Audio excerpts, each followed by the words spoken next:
Hello दोस्तों, कैसे हैं आप सब। उम्मीद करता हूँ बहुत ही अच्छे होंगे। तो दोस्तों, आज की इस वीडियो में आप सभी का स्वागत है।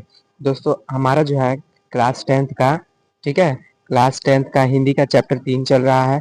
2 तक हमारा दोस्तों पूरी तरह से कंप्लीट हो चुका है, ऑब्जेक्टिव और क्वेश्चन आंसर सारे।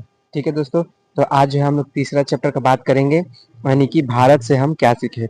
इसके राइटर कौन है, तो मैक्स मुलर हैं। ठीक है, तो इसके बारे में मैंने बेसिक सारा बता रखा है। अगर आप लोगों ने नहीं देखा है तो जा करके देख लीजिए, आपको बहुत मजा आएगा और पूरी तरह से समझ में आएगा। तो दोस्तों, हमारा क्या है, लघु उत्तरीय प्रश्न आज हम लोग करने वाले हैं। ठीक है, मैं कलर चेंज कर देता हूँ, येलो कलर ले लेता हूँ। ठीक है, तो लघु उत्तरीय प्रश्न हम लोग करने वाले हैं। तो चलिए, जैसा कि पहला क्वेश्चन आप देख सकते हैं, तो पहला क्वेश्चन क्या दिया है हमारा, समस्त भूमंडल के सर्वविध संपदा और प्राकृतिक सौंदर्य से परिपूर्ण देश भारत है, लेखक ने ऐसा क्यों कहा।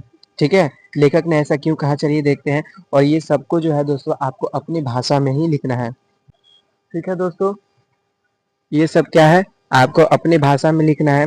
तो उत्तर क्या दिया है, लेखक ने भारत को सर्वविध संपदा और प्राकृतिक सौंदर्य से परिपूर्ण देश कहा है, क्योंकि भारत में किसी भी संपदा की अन्य देशों की तुलना में कमी नहीं है। ठीक है, भारत में हर एक चीज उपलब्ध है। ठीक है, जीवन यापन के लिए प्राकृतिक चीज से हर एक चीज उपलब्ध है।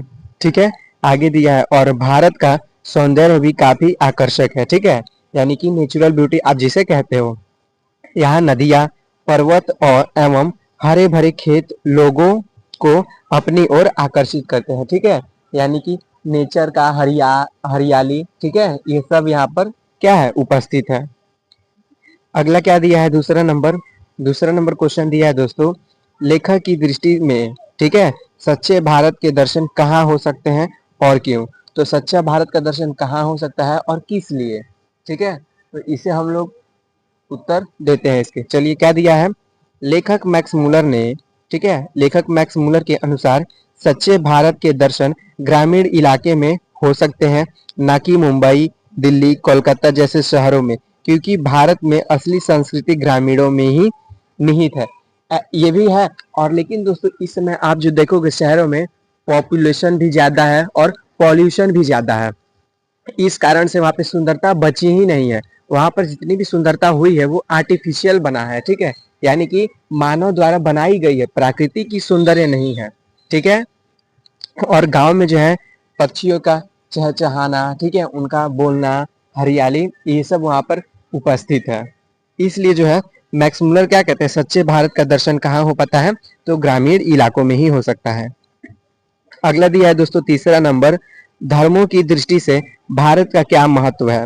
तो भारत का क्या महत्व है, चलिए देखते हैं। ऊपर से धर्मों की दृष्टि से तो दिया है, धर्मों की दृष्टि से भारत का विशेष महत्व है। यहाँ विभिन्न धर्मों के लोग जैसे हिंदू, मुस्लिम, सिख, ईसाई, जैन, बौद्ध, पारसी, यहूदी इत्यादि आपस में मिलजुल कर रहते हैं। विश्व के किसी भी देश में ऐसा व्यवस्था नहीं है। यानी कि किसी भी आप देश में चले जाइए, इतना एकता और जो है धार्मिक नहीं है।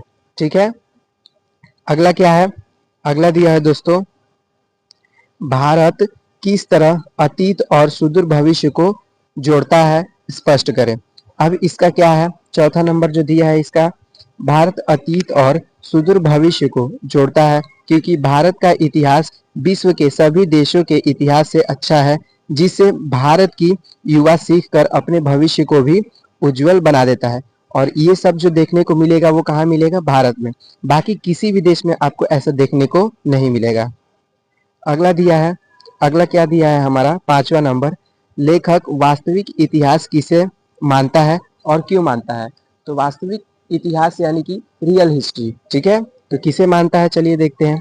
क्या दिया है उत्तर, लेखक मैक्स मुलर के अनुसार वास्तविक इतिहास वह है जिससे कुछ सीखा जा सके। लेखक भारत के इतिहास को वास्तविक इतिहास बताता है क्योंकि यहाँ के इतिहास में बहुत अच्छी सीखने को मिलती है। ऊपर से दोस्तों, आपके चैप्टर का क्या नाम है, तो आपके चैप्टर का भी नाम है भारत से हमने क्या सीखा। यानी कि भारत क्या है, एक सीखने का जगह है। भारत में आपको हरदम नई नई चीज सीखने को मिलती रहेगी। ठीक है दोस्तों, तो इसी तरह हमारे चैप्टर क्या हो गया, कंप्लीट हो गया पूरी तरह से। इस चैप्टर में एक्स्ट्रा एक्टिविटी आपको करने की अब कुछ भी जरूरत नहीं है। तो इसी के साथ जो है हमारा दोस्तों चैप्टर 3 कंप्लीट हो गया। और आपको अब क्या करना है, मन से इसको पढ़ना है, छोड़ना नहीं है, प्रैक्टिस करते रहना है, क्योंकि practice makes a man perfect. आप जितना प्रैक्टिस करोगे उतना आपके लिए क्या है, अच्छा रहेगा। तो दोस्तों आज के लिए बस इतना ही, मिलते हैं अगली वीडियो में। बाय दोस्तों।